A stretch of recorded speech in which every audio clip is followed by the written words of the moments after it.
నమస్కారం. ఈరోజు మనం ఔషధ పరిశ్రమకు చాలా కీలకమైన ఒక అంశం గురించి కొంచెం లోతుగా చర్చిద్దాం. అదేంటంటే డ్రగ్ మాస్టర్ ఫైల్స్ అంటే డిఎంఎఫ్లు అంటారు కదా. వాటిల్లో తరచుగా కనిపించే లోపాల గురించి. ముఖ్యంగా మనం టైప్ 2 డిఎంఎఫ్లపై దృష్టి పెడదాం. ఇవి ఔషధలోని కీలక పదార్థం అంటే యాక్టివ్ ఫార్మస్యూటికల్ ఇంగ్రీడియంట్ ఏపీఐ అంటామే. దాని కెమిస్ట్రీ, తయారీ, కంట్రోల్స్కు సంబంధించినవి. మన దగ్గరున్న సమాచారం కూడా ఎఫ్డీఏ వాళ్ళ ప్రెజెంటేషన్ నుండి తీసుకున్నదే. కాబట్టి చాలా ప్రామాణికమైనది. అవును, నిజమే. ఈ డీఎంఎఫ్‌లు సరిగ్గా అంటే సంపూర్ణంగా ఉండటం చాలా చాలా ముఖ్యం. ఎందుకంటే వీటి ఆధారంగానే కదా ఔషధాల నాణ్యతను అంచనా వేసేది.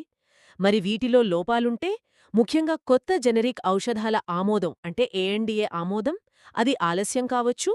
అసలు నాణ్యమైన ఔషధాలు ప్రజలకు త్వరగా అందుబాటులోకి రావాలి.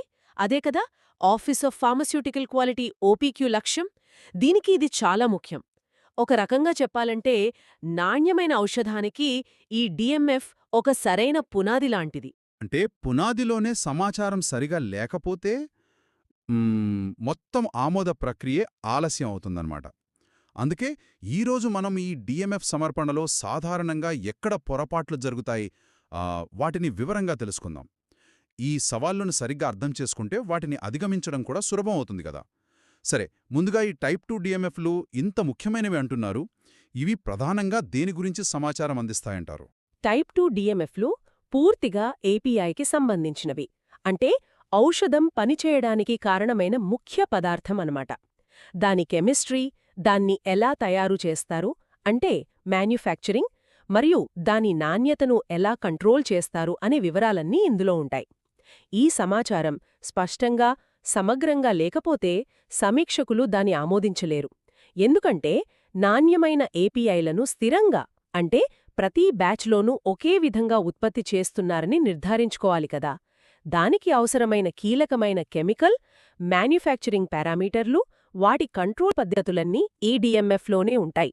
ఇంత కీలకమైన సమాచారాన్ని ఏదో ఒక పద్ధతిలో కాకుండా ఒక నిర్దిష్టమైన ఫార్మాట్లో సమర్పించాలి కదా. అంతర్జాతీయంగా ఆమోదించబడింది ఏదైనా ఉందా? ఆ ఫార్మాట్ ఏమిటంటారు? అవును, అవును. దీనికోసం ఒక స్టాండర్డ్ ఫార్మాట్ ఉంది. దానిని కామన్ టెక్నికల్ డాక్యుమెంట్ అంటారు, సిటిడి అని. ఇది ప్రపంచవ్యాప్తంగా చాలా రెగ్యులేటరీ ఏజెన్సీలు ఆమోదించిన ఫార్మాట్. ఇందులో ఎస్ అనే ఒక మాడ్యూల్ ఉంటుంది. అది ప్రత్యేకంగా డ్రగ్ సబ్స్టెన్స్ అంటే ఏపీఐకి సంబంధించిందనమాట. ఈ మాడ్యూల్లో మళ్ళీ S1 నుండి S7 వరకు 7 విభాగాలుంటాయి. ప్రతి విభాగానికి దాని ప్రాముఖ్యత ఉంది. ఓ, S1 నుండి S7 వరకు అంటే ఏపీఐ గురించిన పూర్తి కథంతా ఈ 7 విభాగాల్లో ఉంటుందన్నమాట. సరే, మొదటిది S1 జనరల్ ఇన్ఫర్మేషన్, సాధారణ సమాచారంతో మొదలుపెడదాం. పేరుకు ఇది సాధారణ సమాచారమే అయినా ఇక్కడే పునాది పడుతుంది కదా. ఇక్కడ ఎలాంటి లోపాలు ఎక్కువగా కనిపిస్తాయి? నిజమే, పునాది బలంగా ఉండాలే. కానీ అంటే ఆసక్తికరంగా ఇక్కడే కొన్నిసార్లు ముఖ్యమైన వివరాలు మిస్ అవుతుంటాయి. ఉదాహరణకు పాలిమార్ఫిక్ క్యారెక్టరైజేషన్ సరిగా చేయకపోవడం. అంటే ఒకే రసాయన పదార్థం వేర్వేరు క్రిస్టల్ ఫామ్స్లో ఉండొచ్చు కదా. ఈ రూపాలు ఔషధం కరిగే వేగాన్ని, స్థిరత్వాన్ని ప్రభావితం చేస్తాయి. వాటి గురించిన పూర్తి సమాచారం లేకపోవడం ఒక లోపం. అలాగే హైగ్రోస్కోపిసిటీ స్టడీస్ అంటే గాలిలోని తేమను ఆ పదార్థం ఎంతగా పీల్చుకుంటుందో తెలిపే అధ్యయనాలన్నమాట. ఇది స్టోరేజ్ను ప్రభావితం చేస్తుంది. అంటే ఆ పదార్థం తేమను పీల్చుకుంటే దాని గురించి చెప్పాలి, ఒకవేళ పీల్చుకోకపోతే అది చెప్పాలా? ఖచ్చితంగా. పీల్చుకోకపోయినా ఆ స్టడీ చేశాము, ఫలితం ఇది అని చెప్పాలి. లేకపోతే ఆ డేటా గ్యాప్ ఉండిపోతుంది. అలాగే సాల్యుబిలిటీ, ముఖ్యంగా తయారీలో వాడే సాల్వెంట్లలో ఎంత కరుగుతుంది, ఇది మ్యాన్యుఫ్యాక్చరింగ్ ప్రాసెస్ను అర్థం చేసుకోవడానికి ముఖ్యం. ఇంకా స్టీరియోకెమికల్ లేదా కైరాలిటీ సమాచారం అంటే మాలిక్యూల్ యొక్క 3D స్ట్రక్చర్. కొన్నిసార్లు ఒక రూపం మందులా పనిచేస్తే దాని మిర్రర్ ఇమేజ్ టాక్సిక్ కావచ్చు. ఈ వివరాలు లేకపోవడం లేదా అసంపూర్ణంగా ఉండటం తరచు చూస్తాం.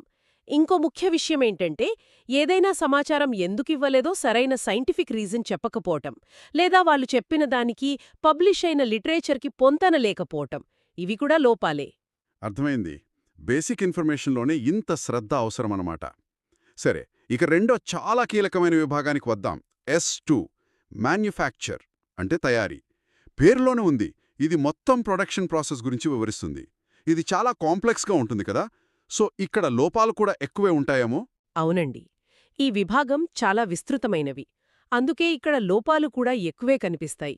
ఉదాహరణకు ఏపీఐ తయారీలో గాని, లేదా దాని క్వాలిటీ టెస్టింగ్ అంటే రిలీజ్ టెస్టింగ్లో గాని ఏదైనా బయట కాంట్రాక్ట్ కంపెనీ సహాయం తీసుకుంటే వారి పూర్తి వివరాలు, పేరు, అడ్రస్సు, వారి ఎఫ్డీఏ ఎస్టాబ్లిష్మెంట్ ఐడెంటిఫైయర్ అంటే ఎఫ్ఈఐ నంబర్, ఇంకా వాళ్ళు ఏం బాధ్యత తీసుకున్నారు, ఇవన్నీ స్పష్టంగా లేకపోవడం ఒక ముఖ్య లోపం. అలాగే ఏపీఐ తయారయ్యాక చేసే కొన్ని పోస్ట్ ప్రాసెసింగ్ పనులుంటాయి. ఉదాహరణకు మైక్రోనైజేషన్ అంటే పార్టికల్ సైజ్ తగ్గించడం. ఓ, అది డ్రగ్ డిజల్యూషన్కి హెల్ప్ చేస్తుంది కదా. అవును. అలాంటివేమైనా ఉంటే ఆ ప్రాసెస్ను ఎలా చేస్తారు, ఏ పరికరాలు వాడతారు అనే వివరాలు సరిగా ఇవ్వకపోవడం కూడా చూస్తాం. ఇక అసలు కెమికల్ రియాక్షన్స్ అంటే తయారీ ప్రక్రియ గురించి లోపాలెలా ఉంటాయి? అక్కడ కూడా చాలా ఉంటాయి. అసంపూర్ణ సింథటిక్ స్కీమ్స్ ఇవ్వడం అంటే రియాక్షన్ స్టెప్స్ చూపిస్తున్నప్పుడు వాడే రియేజెంట్లు, క్యాటలిస్ట్లు, సాల్వెంట్లు, రియాక్షన్ కండిషన్లు, మధ్యలో ఏర్పడే ఇంటర్మీడియట్లు, వీటిని స్పష్టంగా పూర్తిగా చూపించకపోవడం. అలాగే అసలు తయారీ ప్రక్రియను అసంపూర్ణంగా వివరించడం. ఉదాహరణకు ఒక్కొక్క బ్యాచ్ సైజ్ ఎంత రా మెటీరియల్ వాడుతున్నారు, ఎంత ప్రోడక్ట్ రావాలి అంటే థియరిటికల్ యీల్డ్, ఎంత వస్తోంది అంటే ఎక్స్పెక్టెడ్ యీల్డ్, ఈ వివరాలు లేకపోవడం లేదా అస్పష్టంగా ఉండటం. మీరిందాక ఇంటర్మీడియట్స్ అన్నారు, అంటే ఫైనల్ ఏపీఐ రాకముందు మధ్యలో ఏర్పడే పదార్థాలు. వీటి విషయంలో ఎలాంటి జాగ్రత్తలు అవసరం, ఎలాంటి లోపాలు కనిపిస్తాయి? ఇవి చాలా కీలకం. ఎందుకంటే వీటి క్వాలిటీ ఫైనల్ ఏపీఐ క్వాలిటీని ఎఫెక్ట్ చేస్తుంది. ఇక్కడ కొన్ని ముఖ్య లోపాలుంటాయి. 1. అసలు సింథసిస్ను ఎక్కడ నుండి స్టార్ట్ చేశారు అంటే స్టార్టింగ్ మెటీరియల్ ఎంపికకు సరియైన సైంటిఫిక్ జస్టిఫికేషన్ ఇవ్వకపోవడం. ఇది ICH-Q11 గైడ్లైన్ ప్రకారం ముఖ్యం. 2. ఈ ఇంటర్మీడియట్స్ గురించిన పూర్తి సమాచారం లేకపోవడం. అంటే వాటిని ఎక్కడ తయారు చేస్తున్నారు, ఎలా తయారు చేస్తున్నారు, వాటిల్లో డేంజరస్ క్లాస్ 1 సాల్వెంట్స్ వాడారా, వాటిలోని ఇంప్యూరిటీస్, రెసిడ్యువల్ సాల్వెంట్ల కంట్రోల్స్ ఎలా ఉన్నాయి, వాటి క్వాలిటీని తెలిపే సర్టిఫికేట్ ఆఫ్ అనాలిసిస్ COA ఉందా లేదా, ఇవన్నీ అవసరం. ఒకవేళ ఈ ఇంటర్మీడియట్లను వేరే కంపెనీ నుండి కొంటుంటే వాళ్ళ గురించి కూడా చెప్పాలా? చెప్పాలి. అంతేకాదు, ఆ సప్లయర్ మారినా లేదా వాళ్ళ మ్యాన్యుఫ్యాక్చరింగ్ మెథడ్ మారినా ఆ విషయాన్ని రెగ్యులేటరీ ఏజెన్సీకి, ఇంకా ఆ ఏపీఐని వాడే ఫైనల్ డ్రగ్ కంపెనీకి అంటే ANDA హోల్డర్కి తెలియజేస్తామని ఒక కమిట్మెంట్ ఇవ్వాలి. ఇది లేకపోవడం కూడా లోపమే.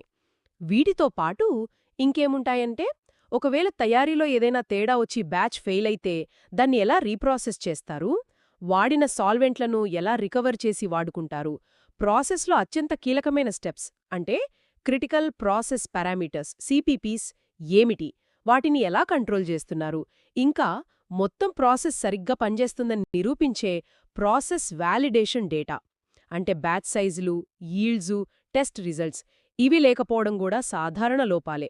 ఇక్కడ ICH-Q7A అంటే ఏపీఐల GMP, ఇంకా ICH-Q11 గైడ్లైన్స్ చాలా ఇంపార్టెంట్. అమ్మో, అంటే తయారీ విభాగం S2లోని ఇన్ని విషయాలున్నాయన్నమాట.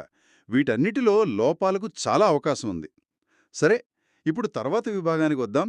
S3 characterisation. ఇది ప్రధానంగా ఏపీఐ యొక్క లక్షణాలను, ముఖ్యంగా మలినాల గురించి వివరిస్తుందనుకుంటా కదా. ఇక్కడ ఎలాంటి సవాళ్లు ఎదురవుతాయి? అవును.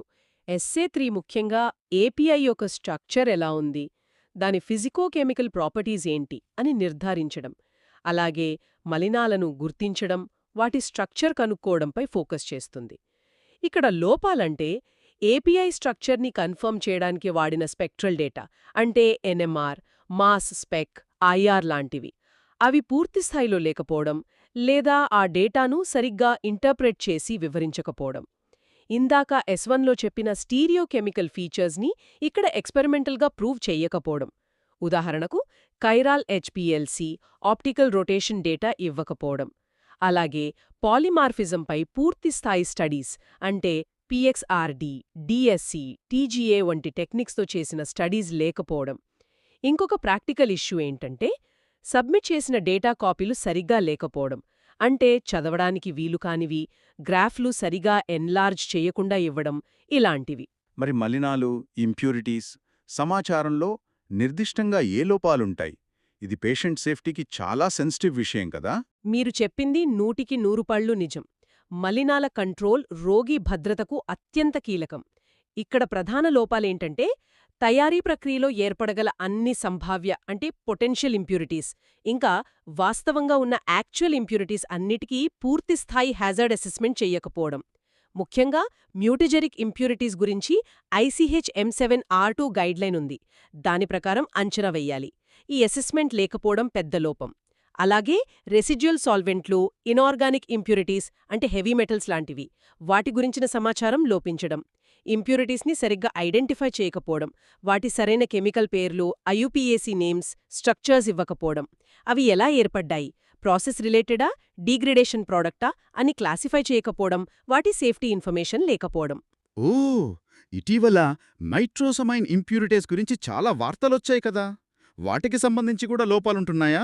ఖచ్చితంగా. నైట్రోసమైన్లు కార్సినోజెన్స్ కాబట్టి వీటిపై FDA చాలా స్ట్రిక్ట్గా ఉంది.